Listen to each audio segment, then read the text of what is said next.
Hello guys, welcome to our channel. और आज हम लेके आए 17 fascinating secrets hidden in Quran. So देखा जाए तो कुरान पाक के बारे में हम लोगों को उतना नॉलेज नहीं है जितना है हमें।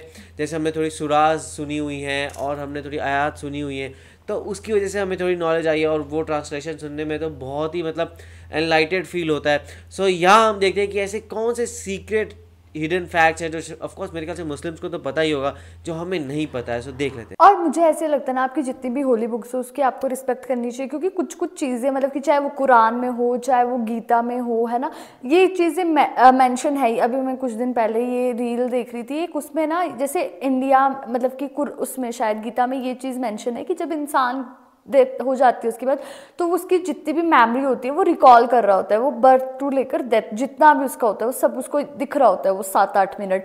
तो ये चीज़ साइंटिफिकली भी प्रूव्ड हो चुकी है कि हाँ ये सही में दिखता है। तो ये हमारी होली बुक्स में ऑलरेडी मेंशन और अब ये साइंटिफिकली प्रूव्ड हो रहा है। तो इसको देखकर हम लोग बहुत ज़्यादा शॉक हो रहे हैं कि यार ये तो सारी चीज़ें जैसे जैसे चीज़ों में मेंशन है वो हो रही है। तो देखते किसने ऐसा कुरान में क्या लिखा है, वो 17 फैक्ट्स, क्या पता ये ऑलरेडी हो चुके हो या फिर अभी होंगे फ्यूचर में। वो तो इस वीडियो को देखकर ही पता लगेगा। तो स्टार्ट करता है। नासा ने हाल ही में एक ऐसे प्लैनेट को डिस्कवर किया है जो 2 स्टार्स को ऑर्बिट करता है। इतनी भारी आवाज है। पर आप एक नहीं बल्कि 2 सनसेट और सनराइज को देख सकते हो। इस प्लैनेट का नाम है केपलर 16b। इसे नासा ने 15 सितंबर 2011 को डिस्कवर किया था। और इसी प्लैनेट का कुरान की सूरह अल मारिज में जिक्र है। क्या? मुझे तमाम मशरिकों और तमाम मगरिबों के रब की कसम, बेशक हम जरूर कादिर हैं। कुरान में सूरज से रिलेटेड ये इंफॉर्मेशन बहुत कमाल की है। सूरज में 92% हाइड्रोजन और 8% हीलियम होता है। पीरियोडिक टेबल में हाइड्रोजन का सिंबल H है, जो अरबी में हाँ बनता है। कुरान में एक सूरत है जिसका नाम है सूरह अल शम्स। इस सूरह के नाम में शम्स का मतलब भी सूरज है। इस पूरी सूरह में 15 आयतें हैं और हर आयत हा लफ्ज पर खत्म होती है। ये कुरान की वाहिद ऐसी सूरह है जिसकी हर आयत हाँ लफ्ज पर खत्म होती है। ये सूरह कुरान की 91 सूरह है। क्या 91? कि सूरज भी यूनिवर्स के बनने के 91 मिलियन ईयर्स बाद ही बना था। और जमीन और सूरज के दरमियान का कम तरीन फासला भी 91.4 मिलियन माइल्स है, जो कि इस सूरह का नंबर है। यही नहीं, जमीन और सूरज के दरमियान का एवरेज डिस्टेंस 15 करोड़ किलोमीटर्स है। और इस सूरह में टोटल आयात भी 15 ही हैं। इसी तरह सूरज के कोर का टेम्परेचर भी 15 मिलियन सेल्सियस है, बिल्कुल जितनी के इस सूरह की टोटल आयात हैं। क्या कमाल है। 1915 में आइंस्टाइन ने जनरल थ्योरी ऑफ रिलेटिविटी को लिखा।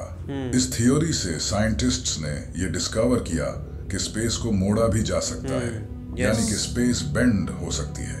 यही बात अल्लाह ने सूरह अल अंबिया में बयान की है। याद करो जिस दिन हम आसमान को लपेटेंगे जैसे फरिश्ता नामा एमाल को लपेटता है, हम इसे दोबारा इसी तरह लौटा देंगे जिस तरह हमने पहले बनाया था। ये हमारे ऊपर एक वादा है, बेशक हम जरूर ये करने वाले हैं। 2006 तक इंसानों का यही मानना था कि इंसान के बाल सफेद सिर्फ बुढ़ापे में ही जाकर होते हैं। लेकिन कुरान ने 1400 साल पहले ही बता दिया था कि इंसान के बाल शौक की वजह से भी सफेद हो सकते हैं। फिर अगर तुम कुफ्र करोगे तो उस दिन से कैसे बचोगे जो बच्चों को बूढ़ा कर देगा। इसके अलावा ये सीक्रेट भी कमाल का है। जब एस्ट्रोनॉट स्पेस में जाते हैं तो स्पेस उनकी आंखों की विजन को ब्लर कर देती है और वो डेप्थ परसीव नहीं कर पाते। स्पेस कई एस्ट्रोनॉट्स की आंखों को इफेक्ट करती है। कुरान ने इसका सूरह हिजर में जिक्र किया है। और अगर हम इनके लिए आसमान में कोई दरवाजा खोल देते ताकि दिन के वक्त उसमें चढ़ जाएं, तब भी वो यही कहते कि हमारी निगाहों को बंद कर दिया गया है। साइंटिस्ट्स ने ये डिस्कवर किया है कि इंसान की हड्डियां मौत के बाद पत्थर और लोहे में बदल सकती हैं। इसे पिरिटाइज्ड फॉसिल्स कहा जाता है।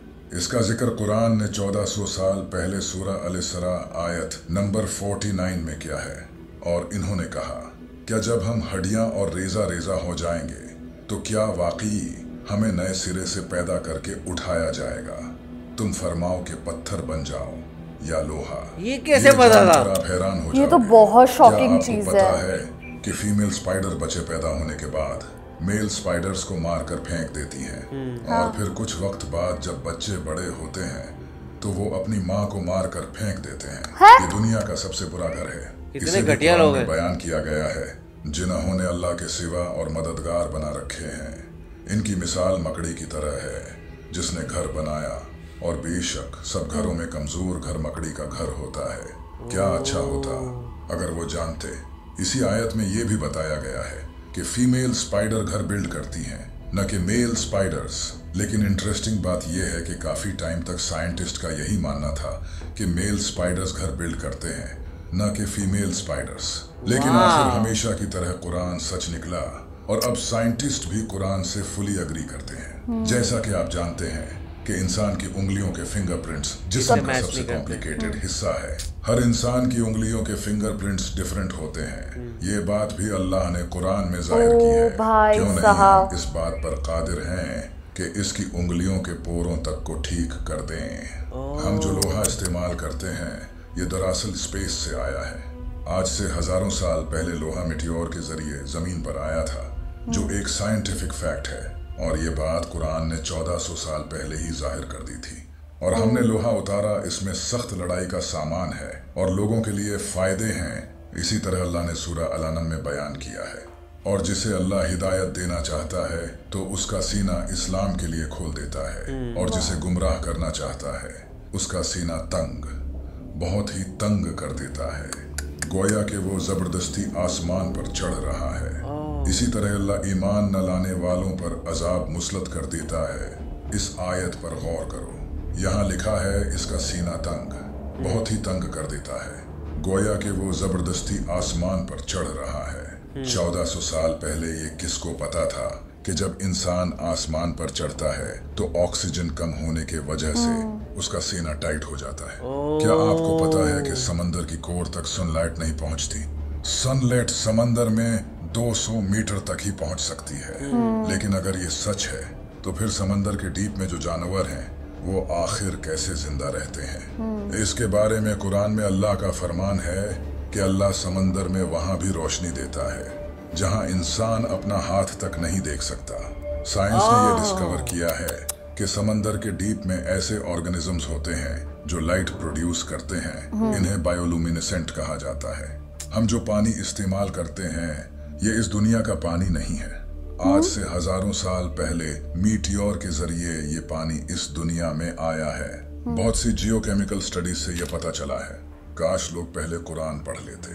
कुरान ने इसे भी रिवील किया है। क्या बात? और हमने आसमान से एक अंदाजे के साथ पानी उतारा, फिर उसे जमीन में ठहराया, और बेशक हम इसे ले जाने पर कादिर हैं।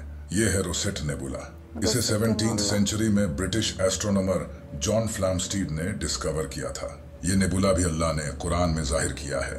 फिर जब आसमान फट जाएगा तो गुलाब के फूल जैसा सुर्ख हो जाएगा, जैसे सुर्ख चमड़ा। इंसानों और जानवरों के जिस्म में क्रोमोसोम्स की तादाद भी अल्लाह ने कुरान में बताई है। कुरान की सूरह ज़लज़ला में लफ्ज इंसान से पहले 46 लेटर्स आते हैं। आप जानकर हैरान हो जाओगे। इंसानी जिस्म में क्रोमोसोम्स भी 46 ही होते हैं। इसी तरह इस सूरह में लफ्ज बंदर से पहले 48 लेटर्स आते हैं। बंदर के जिस्म में क्रोमोसोम्स भी 48 होते हैं। इस सूरह में लफ्ज शहद की मक्खी कितनी डिटेल्स है ना? आते हैं। शहद की मक्खी के जिस्म में क्रोमोसोम्स भी 16 ही होते हैं। इस सूरह में लफ्ज घोड़े से पहले 64 लेटर्स आते हैं।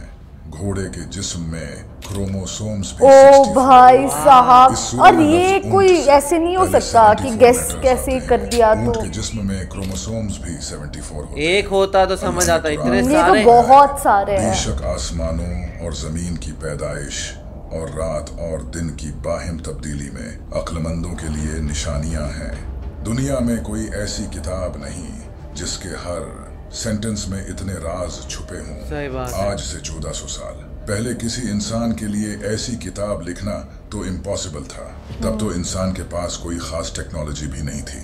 ये सब वही बता सकता है जिसने ये सब बनाया हो। और बेशक ये किताब मेरे रब की तरफ से उतारी गई है।